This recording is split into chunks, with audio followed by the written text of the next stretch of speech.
Good morning, everyone. Welcome. So today we're going to be doing the third in the series of the Shiurim on Chametz. The first Shiur we spoke about the Chet Etz Hadat with Adam Arishon. We explored the Shita of Rabbi Yehuda in the Gemara, who says that the Etz Hadat was the Etz Chita. And we went into the minute details exactly how Chava used the fruit of the Etz Hadat to prepare a Chametz bread. Before that, she gave Adam wine to drink to get him into the mood of Simcha. And we know the result of the Chet Etz Hadat, that it created mortality. That before that, Adam and Chava were immortal. It brought death to the world. In other words, no longer was man immortal, he became mortal. We then talked about the tikkun for the Chet Etz Hadat that began with the Avot, with Abraham, Yitzchak, and Yaakov, each one in their own area performing the tikkun. Abraham with the matzot, lushi v'asiugot, Rivka and Sarah doing hafrashat chala in the ohel, etc., etc. Yaakov Avinu, who was diligent in performing the mitzvah of Pru Uruvu and creating the Shnei Masar Shiftei Yisrael. And that was the first shiur. The second shiur we spoke about Chametz in Mitzrayim, in Egypt, how Egypt was the land of Chametz, that it was based on the culture of Chametz, that it used Chametz as a status symbol for their superiority over the other nations, and that how Paro was a Gilgul of the Nachash, that all the Eser Makot in Mitzrayim was a punishment also for Paro, but also to do punishment for the Nachash HaKadmon. So we're now going to continue that series, and we're going to start with source number 25. השלב השלישי לתיקון חטא אדם הראשון הוא במתן תורה. עץ חיים היא למחזיקים בה.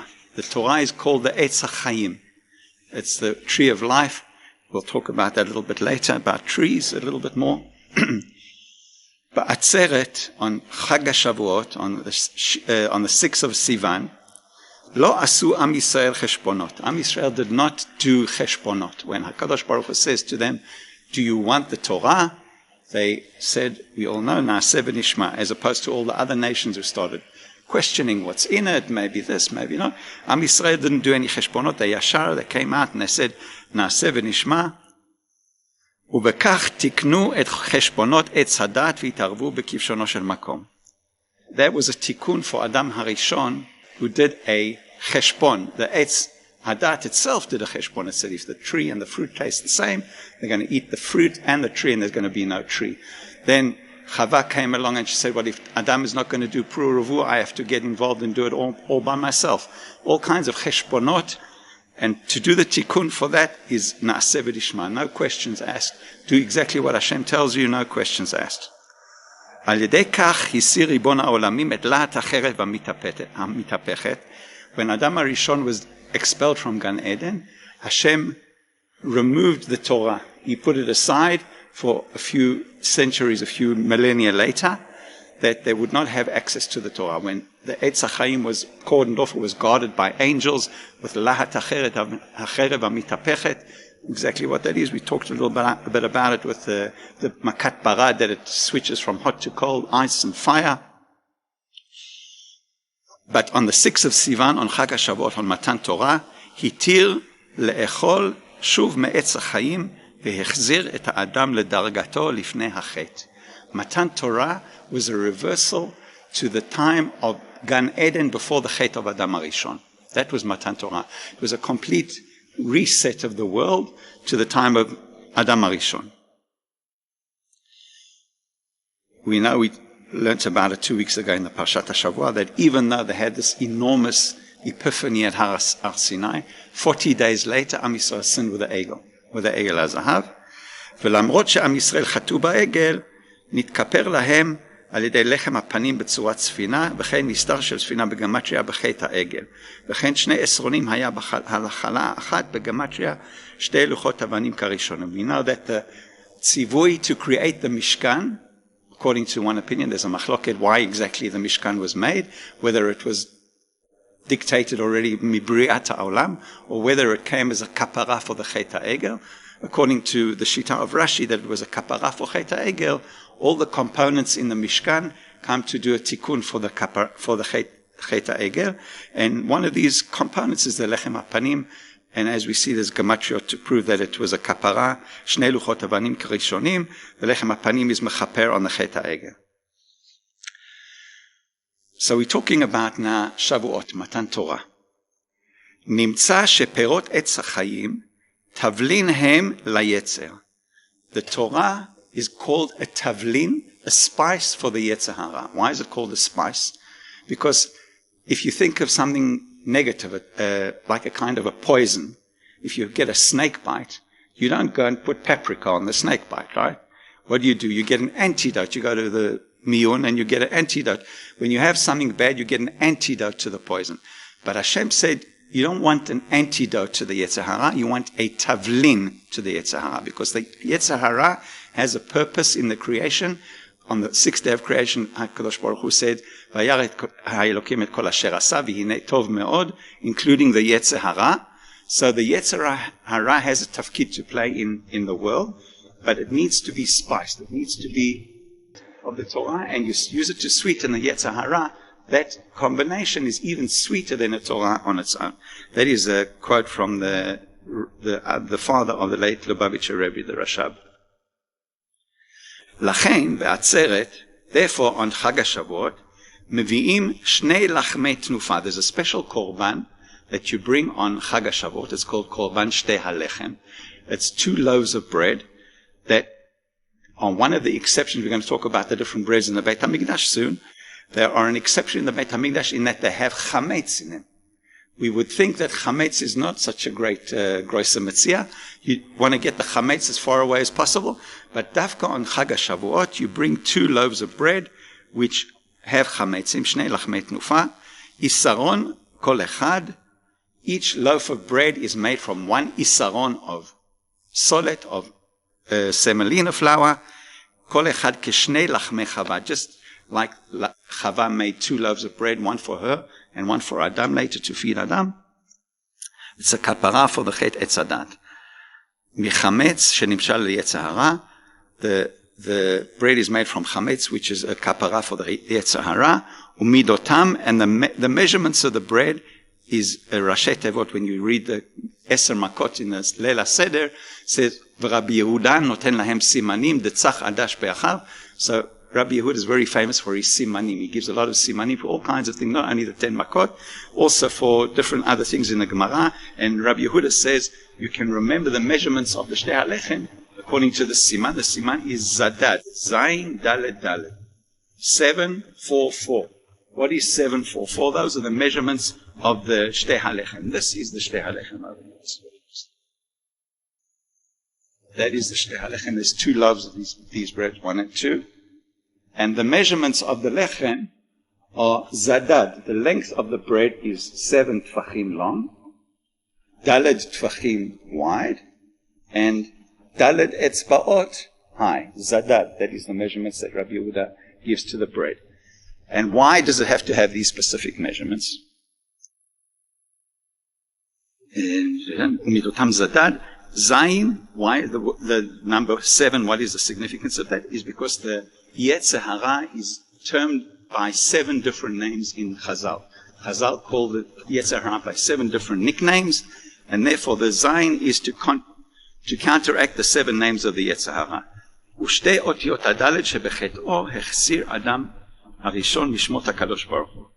The Chazal says that when Adam Harishon sinned with the Etz Hadat, he removed the 2 letters Dalet from Hashem's names. The one Shakai, Shin, Dalet, Yud. And the other one is Shem, Adnud, Aleph, Dalet, Nun, Yud. By sinning, Adam HaRishon removed the 2 letters of the Dalet from Hashem's name. Yetzer Hara, Umamtiko, ve'eno mezik klal. Once you have the Torah, you have the key to control the Yetzer Hara, and you disarm the Yetzer Hara. You take all its negative possibilities away, and you make it into a good thing.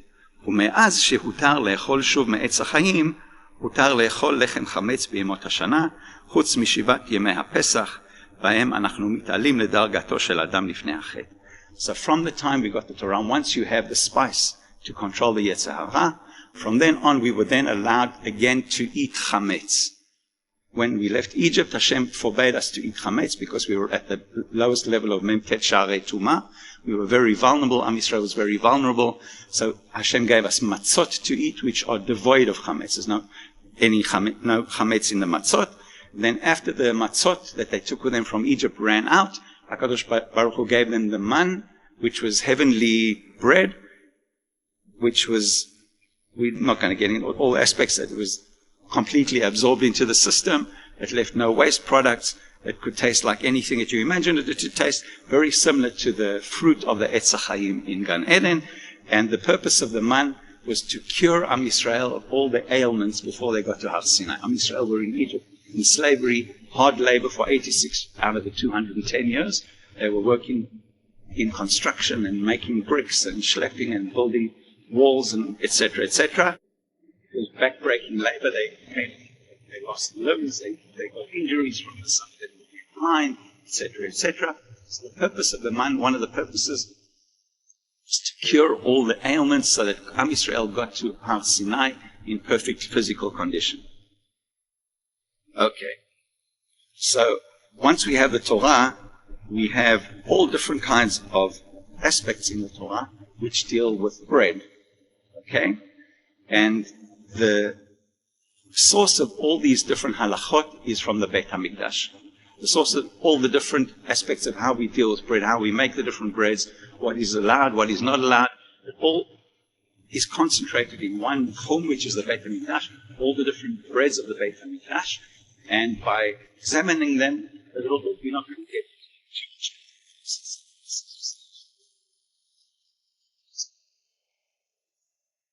Discuss the different breads in the Beit HaMikdash, what they're made from, what components they have, which has chametz, which doesn't have chametz, and why. So if you turn to the second handout, the one with the map over here, this is a floor plan of the Beit HaMikdash. On the left-hand side, you can see this shape.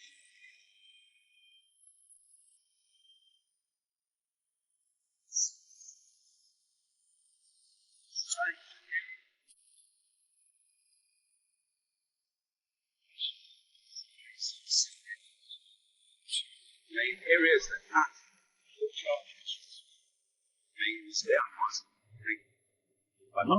and then you had the Ulam, which is the tall building of the Beit HaMikdash in the center, inside which you had the Heichal, the Kodesh, and the most inner part of the Heichal was the Kodesh HaKodeshim.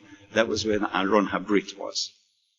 The Azara, the whole area of the Azara, was a chametz-free zone. You were not allowed to prepare anything that had chametz inside the Azara. Anything that had, it did go into it, but it wasn't needed and prepared in Azara. It was prepared outside the Azara. You were not allowed to prepare dough that had chametz inside the Azara.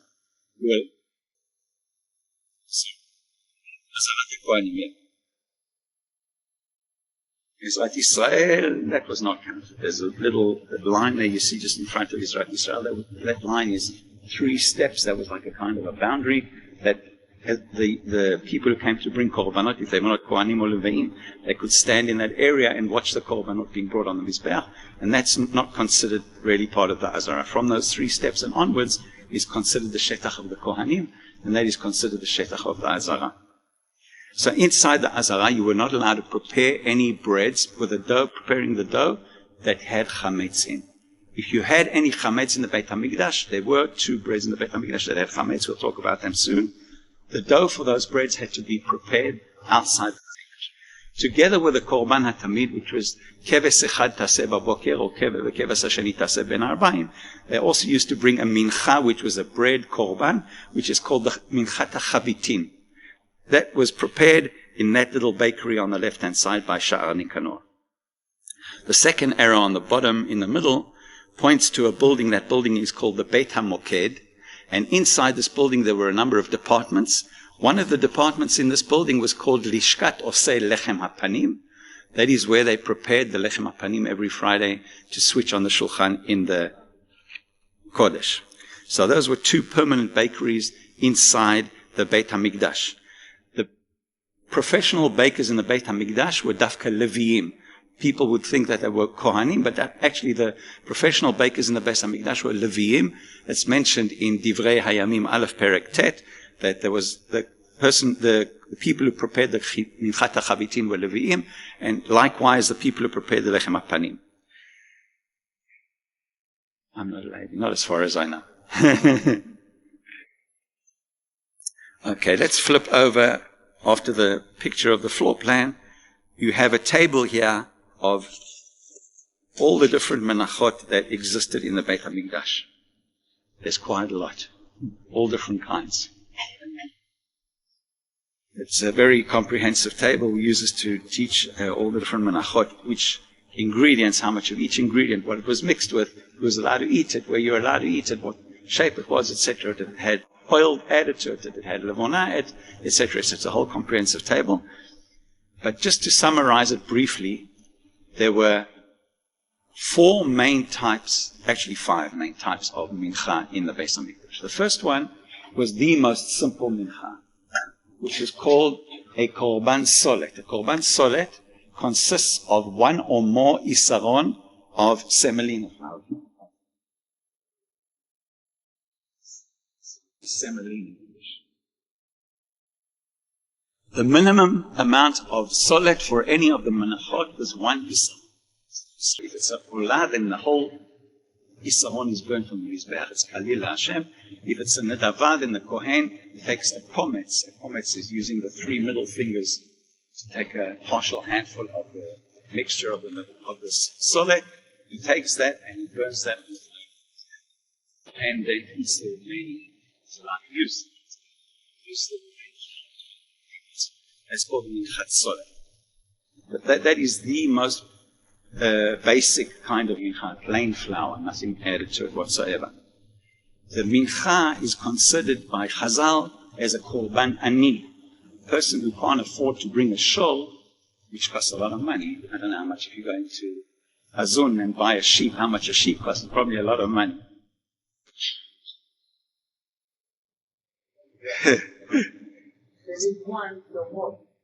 Yeah. They have Nachon, they have a Edretzon.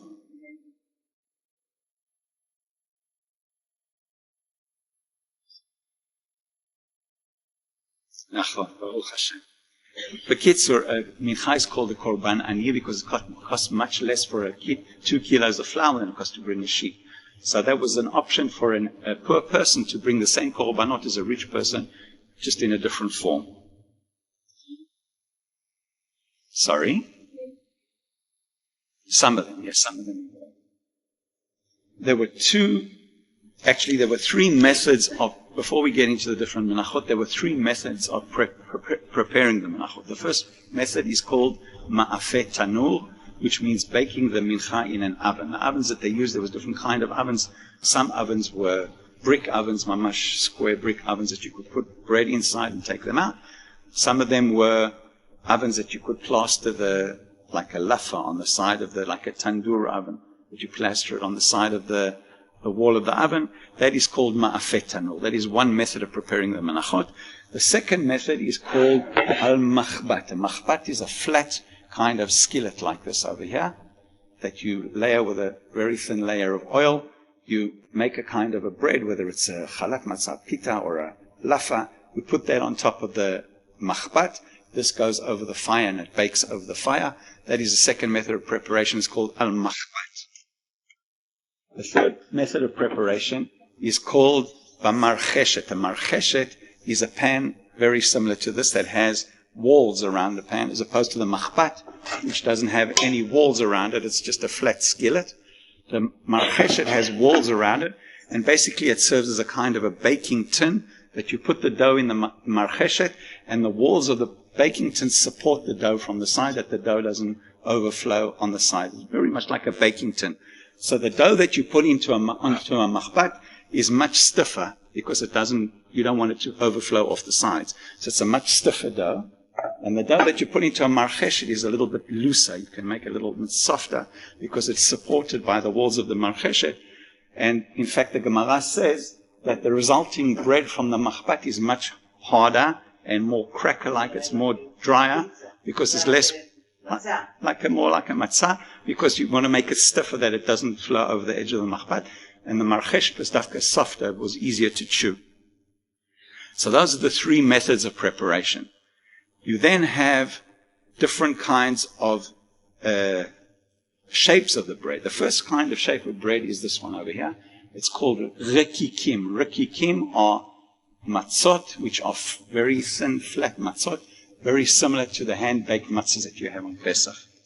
This one was baked a few months ago, so it's pretty stale by now. I use it as props in my workshop. But when you bake them fresh, it is actually not like the Ashkenazi matzot, which are hard cracker-like. The matzot in the Beit HaMikdash were more like lafa, like this thin, flexible kind of matzah, very much like a lafa. These are called rikikim. The next kind of matzah is called a chalat matzah. Chalat matzah is a kind of a pita, a little bit larger than a regular pita that you buy in the supermarket.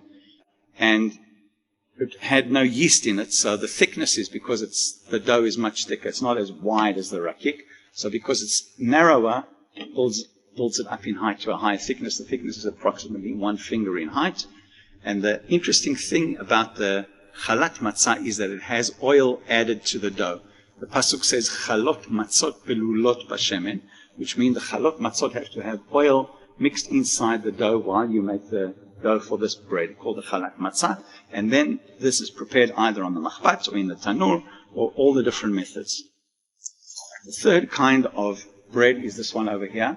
It's called murbechet. Murbechet is a very interesting kind of bread. It's a very similar bread to the chalat matzah in shape and in thickness. It's the same thickness. But the thing that is different about it is its method of preparation, and that also contributes to the difference in color between them. This one is simply baked either on the machbat or in the oven. This one, the murbechet, before it is baked, it is first boiled in water, like a bagel. That's probably where the origin of bagels came from the murbechet.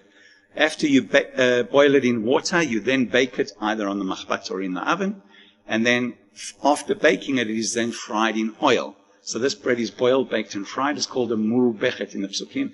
We're soon going to be getting to sefer Vayikra Pasha. Vayikra Tzav talks about lechem murbechet. Sorry? Exactly. The next kind of bread that we talk about in the Beit HaMikdash is called a lechem chametz. A lechem chametz is made from 1 isaron of solet, but it has chametz in it. This is one of the breads in the Beit HaMikdash that has chametz. We spoke about the shtei halechem has chametz, and this is the second bread in the Beit HaMikdash that has chametz. Only these two breads in the Beit HaMikdash have chametz. All the remaining breads, all the remaining menachot are chametz free. They have 0 chametz in them. Yes? Why?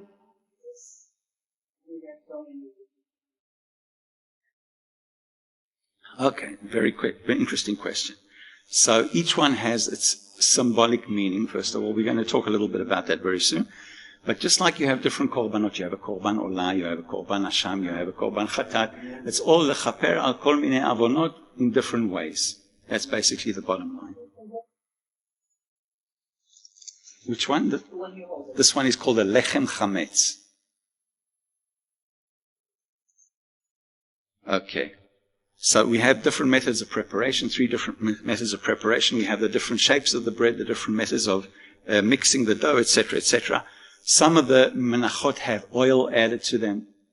For example, the korban ha'omer has oil added to it, and another ingredient added to the menachot very often is levona. Levona is the ingredient from the ketoret.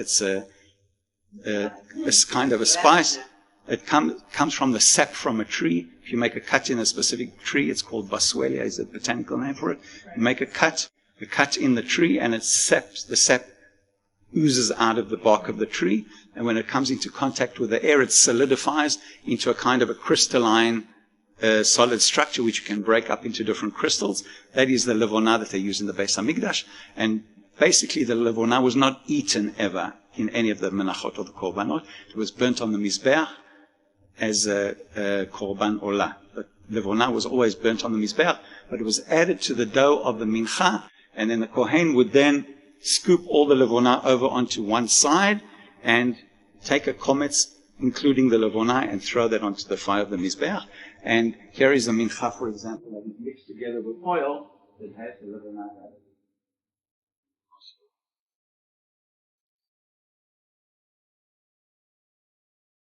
For example, the korban ha'omer was made from solet, made from barley flour. That is what the korban ha'omer looked like. It was a kind of a streusel. It was pure flour mixed with oil. It's very crumbly, looks very much like streusel if you ever made a cake with streusel on. That's what the korban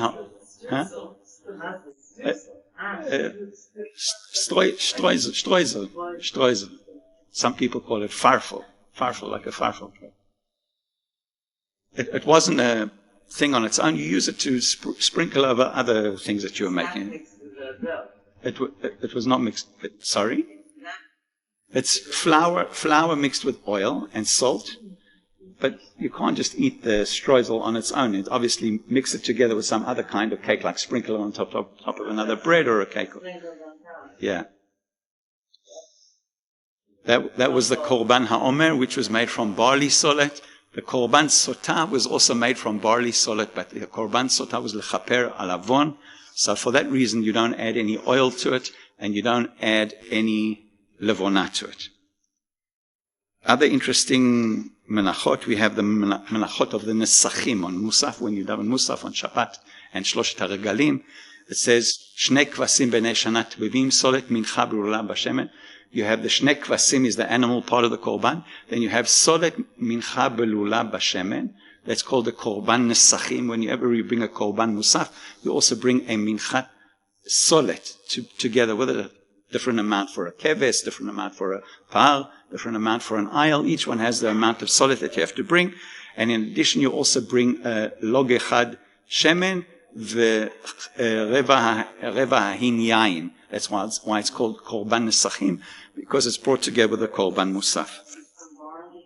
The korban omer and the sotah are made from barley. All the other menachot are made from wheat. Solet is the type of flour. It's a coarsely ground flour. That is the definition of the flour, but it can be from any grain. You can make solet from wheat, from barley, from spelt, from oats.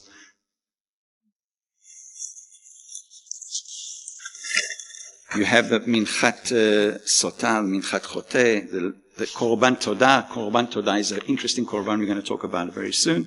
The korban todah basically consists of all 4 types of these bread.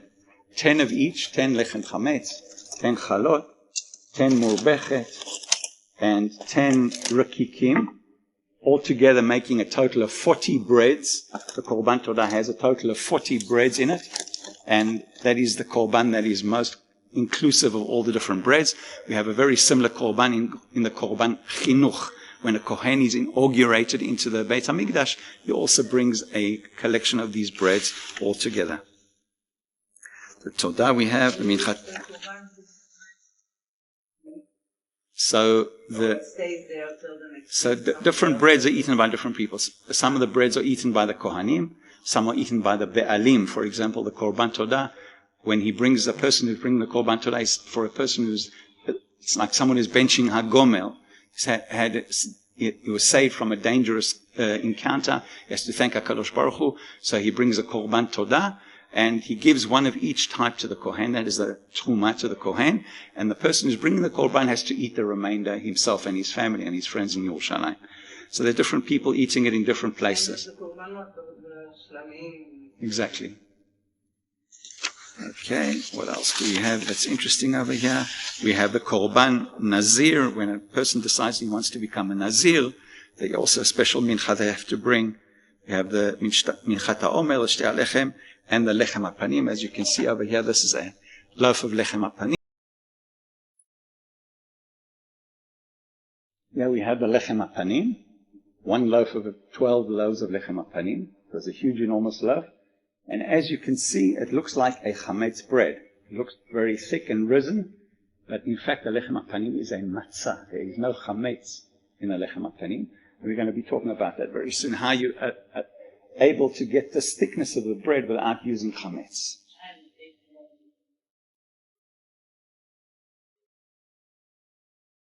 Okay, so that was a very short rundown of all the different Menachot in the Beit HaMikdash.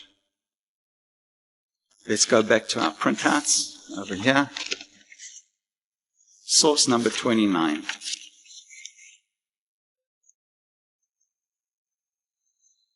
כל המנחות באות מכפלות של איסרון. The basic unit of any of the menachot is at least one isaron, approximately 2 kilos of flour. קורבן סוטה והעומר באים איסרון מגימל שאים שעורים. The korban ha'omer and the sotah made from barley solid are ground from shlosha seim, which is the quantity of the wheat, of the grain before it is ground. Ma'achal behema. The barley is considered ma'achal behema. It's considered an inferior grain to wheat, and it was most often given as animal fodder and not eaten by humans. And the reason you bring a korban ha'omer and the korban sotah is that because it is ha'mesamel behemiut. The purpose of these two korbanot with barley flour is to symbolize behemiut, the side of the behema. זכר ותיקון ללחם שהכינה ואכלה חווה מגימל שאים מיני דגן שלקטה מעץ הדעת. So that is a kapara for the chet of Chava which she made from gimel seim of the pre of the etz hadat. Only the barley or all? So we said the etz hadat was michameshet minei dagan. It had all 5 different kinds of dagan on the tree. Sotah korban sotah hu korban haprat. והעומר הוא קורבן סוטה של הכלל. The korban sotah is brought by an individual when a person, chas v'chalila Rahman litzlan, suspects his wife of adultery. That's an individual. He brings it to the Beit HaMikdash and she has to bring a korban sotah either to prove her innocence or her guilt. That is an individual korban. Korban ha'omer is considered as a korban sotah for all of Am Yisrael. When Am Yisrael went out of Egypt, we said that they were suspected that their wives had committed adultery while they were slaves in Egypt. And that's why when they got to Mara, we spoke about in the previous shiur, that the bitter waters in Mara was a kind of a korban sotah klali for all of Am Yisrael to exonerate them from the suspicions that there was any gilui arayot in Mitzrayim.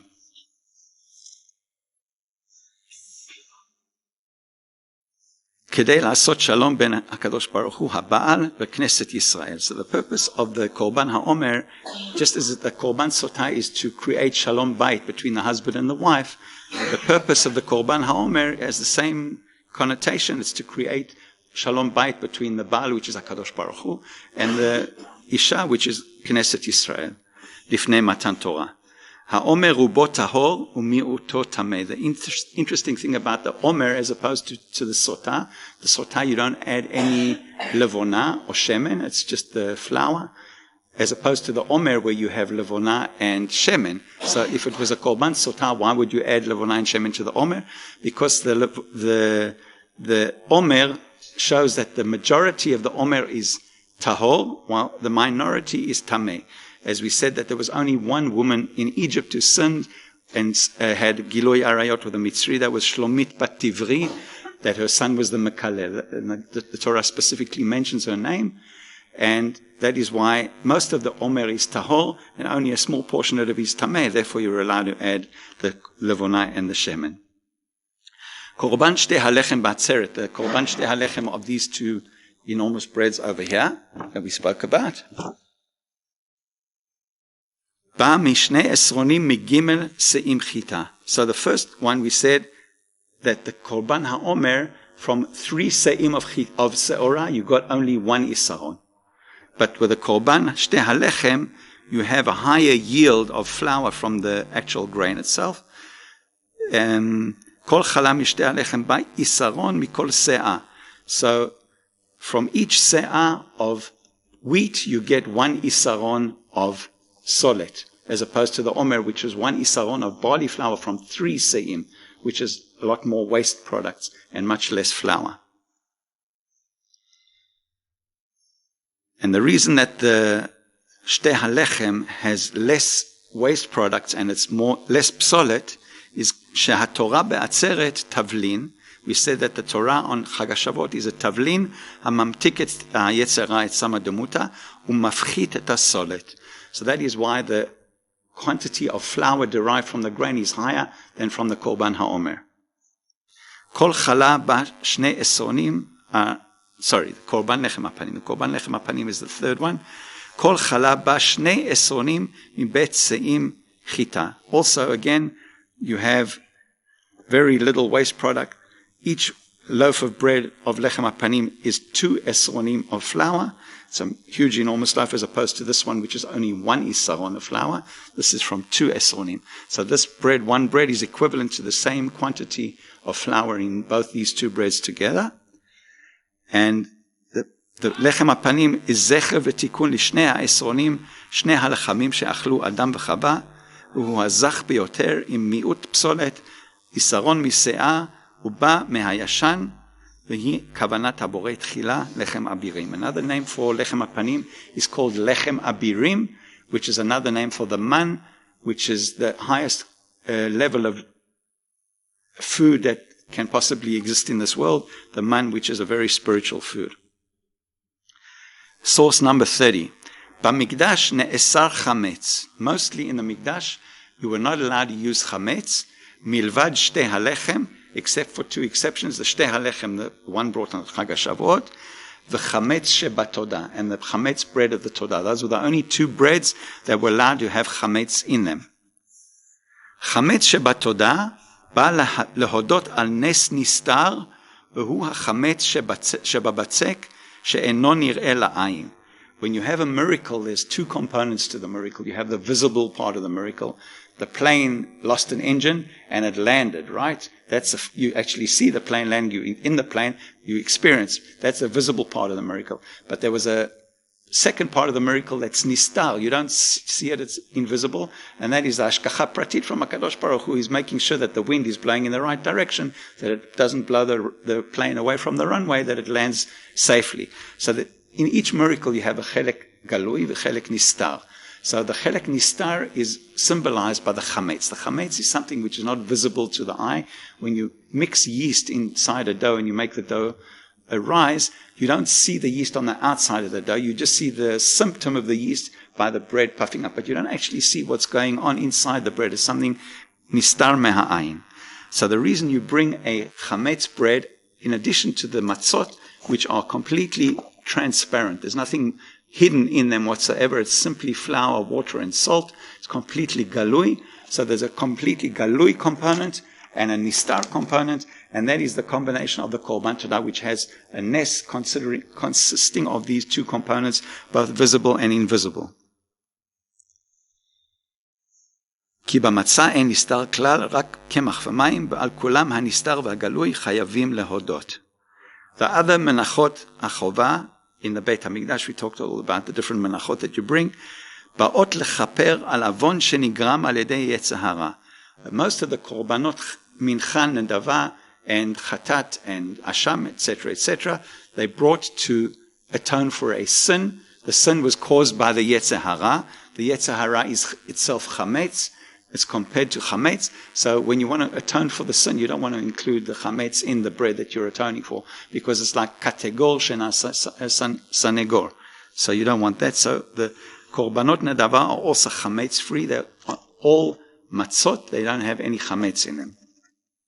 Ki en hakategor nase sanegor. Menachot hanedava, when somebody brings a minchat nedava, not because he committed a sin, but because he wants to give a gift, he wants to thank HaKadosh Baruch Hu. באות לקרב את האדם או הציבור לבורא יתברך, ולהעלותם לדרגת האדם לפני החטא, לפני שהיה חמץ, ולכן גם הן אינן באות חמץ. So the only chametz bread is the shtei halechem. The purpose of the chametz and the shtei halechem is to show our dominion, our control over the yetzer hara, because we received the Torah. We now have the spice to control the yetzer hara. That is the symbolism of the chametz over here. The symbolism of the chametz in the chametz of the Todah is because it's nes nistar, that's something that is hidden from the eye, and you have to thank HaKadosh Baruch Hu also for that component of the nes. So the shtei halechem is a chametz bread. It was prepared outside the azara by the Leviim. The Leviim were the expert bakers. They baked the shtei halechem. The other menachot, the ones that had matzot, sometimes they were prepared in the Azara, but you were allowed to prepare matzot inside the Azara because they had no Chametz. Sometimes they were also made outside the Azara and brought into the Azara, depending on the supply and demand. If you had a lot of people and you have to outsource it to bakeries in the city of Yerushalayim because you had a big demand, so you would prepare some outside, some inside. If there was only one person bringing a mincha that day, so they could do it inside the Azara, it wasn't a big problem. The lechem panim was also needed outside the Azara. The dough was brought into the Azara to be baked inside the Azara. We'll talk about that soon. So the breads of the Todah were prepared in the city of Yerushalayim, in the bakeries in the city of Yerushalayim, and they were brought to the Beit HaMikdash. It's a long business to prepare 40 breads. I've done it, believe me, it takes a long time. To prepare these 40 breads for one person is a full day's work just to prepare the 40 breads. So a person couldn't just arrive at the Beit HaMikdash and say, give me a korban Todah I need to bring. He had to schedule it in advance with a gizbar of the Beit HaMikdash, and the gizbar would give him a date and a time, and they would prepare the breads in advance for them, and the person would arrive and the breads would all be ready for the korban Todah. The person bringing the korban Todah could either donate the solet, the actual solet itself, or he could pay for the solet and they would give him the solet from the bakery or whoever prepared the breads in the Beit HaMikdash.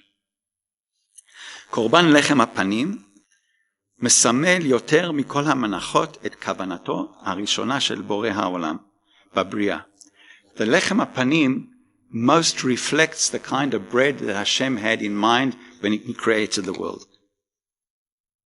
The description of the Etz Hadat is Etz Pri or Sepri in the pasuk we read about in Parashat Breshit. In Gematria is Lefanai Shulchan Neged Sorerai.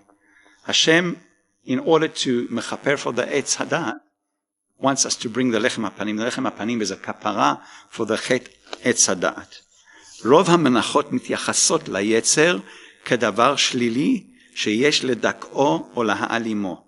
Most of the other menachot consider the Yetzer Hara as a persona non grata, that you want to get rid of the Yetzer Hara as much as possible, that is something negative that you want to suppress or remove completely. שתי הלחם, the one that you bring on Shavuot, מסמלת את ההיעלמות הפחד מיצר הרע, כיוון שנמצאה תרופה תבלין.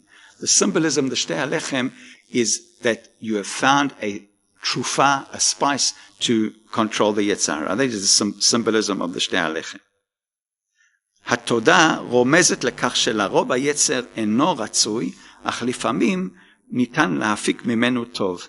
The symbolism of the Korban Todah, which has a Chametz bread, is that for the most part you have most of the breads in the Todah on matzot.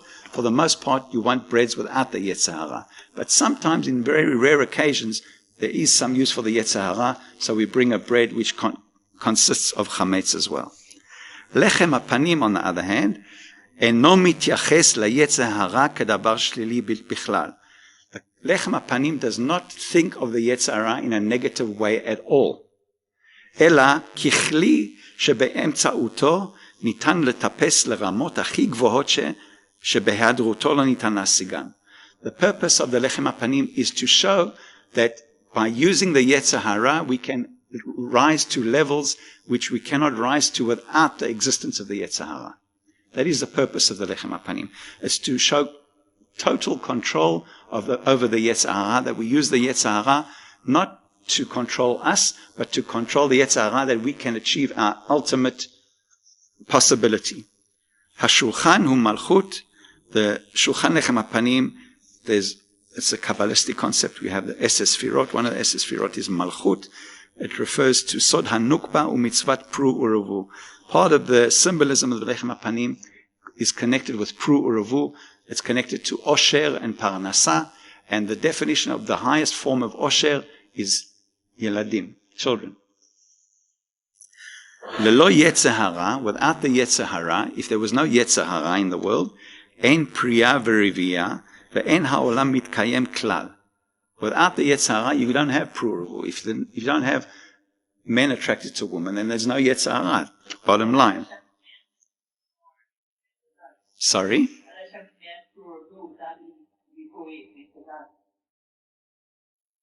So, kanireh, I don't know, I'm assuming, I assume that HaKadosh Baruch Hu, when he told Adam HaRishon to only eat from the Etz HaChaim, that by eating from the Etz HaChaim, that Adam HaRishon would have achieved the required simcha to do Pururuhu. But the fact that he didn't eat from the Etz HaChaim either, he didn't have any simcha. He didn't have the Yetzer Hara, and he didn't have the Etz HaChaim. So there was zero simcha. And zero simcha means zero Pururuhu. Okay. אסור שיהיה רגע של עיכוב או ריקנות בשולחן. The Shulchan Lechem HaPanim, it is forbidden to have a single second where the table is empty of bread. There has to be bread perpetually on the Shulchan Lechem HaPanim 24/7. There's not allowed to be any delay. It has to be, it's a whole process of the Lechem HaPanim is constant activity. There's no delay. There's no situation where the Shulchan is empty for a second. When you switch the breads, we'll talk about that in a minute, you switch them in such a way that you push the one on while the other one is being removed. So even while you're switching them, there is no emptiness on the table. חייב להימצא בו לחם פנים תמיד. לחם הפנים בא מצה ולא חמץ. The לחם הפנים is a מצה, it is not חמץ, שכן הוא לא מאפשר לחמץ לשלוט. The לחם הפנים does not allow the chametz to take control as in a regular chametz bread. The way you make a regular chametz bread is you mix the chametz into the bread and you take a break. You go for an hour and have a nap, or you go to the makolet and you come back an hour later and then your bread is ready to bake because you let it rest. You have a vacation. As opposed to the lechem hachametz, there's no vacation. It's constant activity. There's no time for rest.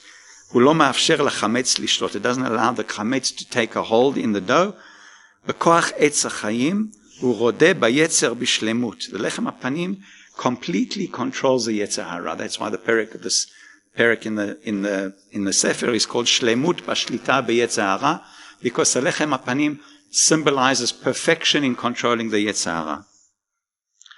הוא לא מדכאו או מעלימו. You don't suppress it or remove the chametz altogether, אלא ממתיקו ומנצלו לשם השגת הרמות הגבוהות ביותר, מצה תפוחה בעובי של טפח שאינו חמץ. That is how you can achieve a bread which has a thickness of a tefach, which is 4 fingers high, which has no chametz in. And we're going to be talking about this a little bit more in the next week's shiur about the chemistry of chametz and how you can get a bread which the dough before it is baked is only 1 finger thick. After it is baked, it rises to 4 fingers in thickness. How you can get that to happen without the bread becoming chametz, that is a whole halachic issue and a whole chemical issue. We'll talk about that next week in the final shiur. התפחה ברוחה דחיה הוא כוונתו של הבורא, שנאמר לגבי חלתו של העולם, ויפח באפיו נשמת חיים. HaKadosh Baruch Hu didn't want his creation to be deflated. He wanted it to be inflated, but with benishmat chayim. When he created Adam HaRishon, it was not just sand and water, it was also nishmat chayim. That was the element that was Adam HaRishon was inflated. Similarly, the lechem hapanim is also inflated with something which is not the Yetzer Hara, as opposed to a chametz bread, which is inflated with a Yetzer Hara. That is the difference. Source number 32. רק בעזרת היצר ניתן להטפיח לחם הפנים לעובי שכזה. Only using the Yetzer Hara can you get the bread of the lechem hapanim to rise to that thickness without becoming chametz. בהגבלה ובשימור מושלם על פי תורת עץ החיים. In order to arrive at the formula that we arrived at with the lechem hapanim, to get it to rise to that thickness, it was not necessarily a chemical inyan, because there's different chemical ways to get the lechem hapanim to rise. It's much more of a halachic inyan. How do you get the bread to rise without becoming chametz was more of a halachic issue, and that was a much more difficult issue to solve in getting the formula for the lechem hapanim, and we'll talk about that next week. Be'or haTorah shel menorah, the menorah stands next to the lechem hapanim, the shulchan in the Beit HaMikdash. Be'or haTorah shel menorah shehu nochach hashulchan, the menorah symbolizes the light of the Torah sheBa'al Peh, and it is facing the shulchan, because it radiates the light of the Torah onto the Shulchan Lechem HaPanim, and using the Torah as a tavlin, as a spice for the Yetzer Hara, it's possible to control the Yetzer. ניתן לרדות ביצר, להמתיקו ולהופכו לטוב, מבלי שירדה בבצק יהפוך לרע ויחמיץ.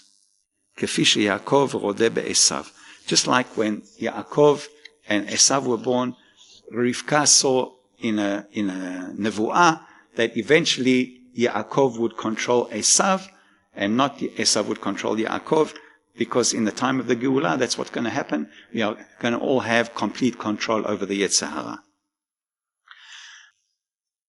וכן מידותיו של לחם הפנים, we talked about the midot, the simanim of Rabbi Yehuda, we talked about the ones for the shtei halechem zadat, zayin, dalet, dalet. The midot of the lechem hapanim is a different midah. It's yud, hey, zayin. The length of the bread is 10 tfachim, the width is 5 tfachim, hey, and the thickness is 7 etzbaot high. That is the dimensions of the lechem hapanim. And again, it is symbolic. If you take the Rashi Tevot, it's from Zar'a hu yeshuvcha rosh. That's the Rashi Tevot of the punishment of the Nachash in Gan Eden. So this proves that the Lechem HaPanim is a tikkun for Eitz Hadat. Okay. Just before I get to the final paragraph, if you have a look at these pieces of the Shulchan, these are the supports on the side of the breads. There's a stack of 6 breads going up the Shulchan. That's just one at the bottom. You have another 5 above that, stacked above it. And they are supported by these side supports called snipim. In the Pasuk, they're called the ksavot. Hamenakiotav, ksotav. In the Gemara, they're called snipim. And they support the bread from the side. That is just the introduction. Now let's go to paragraph number. The 12 loaves to symbolize the Shnei Masas Shvatim, yes. Source number 33. Shnei kelim bahechal. There are 2 kelim, there are actually 3 kelim in the hechal, but 2 of them, tzuratam kamo etz. There are 2 kelim in the hechal that their structure resembles a tree. Hamenorah ve'ashulchan. The menorah is pretty much the structure of a tree. You have the central trunk, and you have the branches radiating out from the central trunk. Similarly, the snipim of the Shulchan Lechem HaPanim also resemble a tree structure. You have the central support with the sides radiating out from the side of it. So both the structure, the physical structure of the menorah and the Shulchan Lechem HaPanim are similar to the structure of a tree. למנורה קנה אמצעי כגזע העץ, ושישה קנים יוצאים מצידיה כענפים, as we said. Ha'or, the light of the menorah, hu pri hamenorah, the light of the Torah is the fruit of the menorah, the fruit of the tree. V'hu Torat Etz HaChaim, the fruit of the menorah is the Torah. Hamenorah na'asta miksha achat mishum she'ta'am ha'etz hu ta'am ha'pri. The menorah, when you construct the menorah, has to be all made from one integral unit. You can't make one piece and solder it on or weld it on. All has to be poured and molded from one solid piece of gold. The only kli that is made from one piece. Only piece. That has to be a miksheh achat. And the reason for that is shetam ha'perot ketam ha'anafim. The perot of the menorah of the Yud Bet Shvatim, they are the same flavor, they have the same taste as the anafim, which are the avot. The avot, you have 3 avot on the one side, 3 imahot on the other side, and the fruit of the menorah of the Yud Bet Shvatim. That's the menorah. Lashulchan snipim ha'olim klape mala umefutsalim berashehem ka'anfei ha'etz. The branches of the snipim rise upwards, and they are branched like the branches of a tree, and the fruit of the Shulchan Lechem HaPanim is the Lechem HaPanim. The Lechem HaPanim is the fruit of the Shulchan. HaShulchan eno miksha achat. The Shulchan is not one solid unit. It has all different components, a piece here, a piece there, this connected to that, that connected to that. It's all different pieces connected. It's not one solid integral unit like the menorah.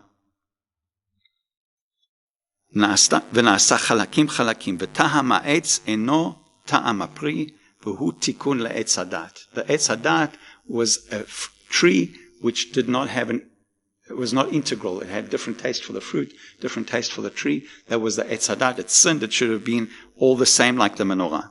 יוצא ששני כלים אלו עומדים זה לצד זה, בהיכל כפי שעמדו עץ החיים ועץ הדת בגן עדן. And we get a gematria at the end, וכן בתוך הגן, בגמטריה, is ינוחו בקודש. Next week we're going to talk about the final aspect of Chametz, which is a little bit more nitty-gritty. We'll talk about a little bit more about the actual halachic aspects of Chametz, how long it takes for the bread to become Chametz, what are the symptoms of Chametz, a bit more about the chemistry of Chametz, and at the final part of the shiur, you're going to wrap everything up and tie the whole thing together.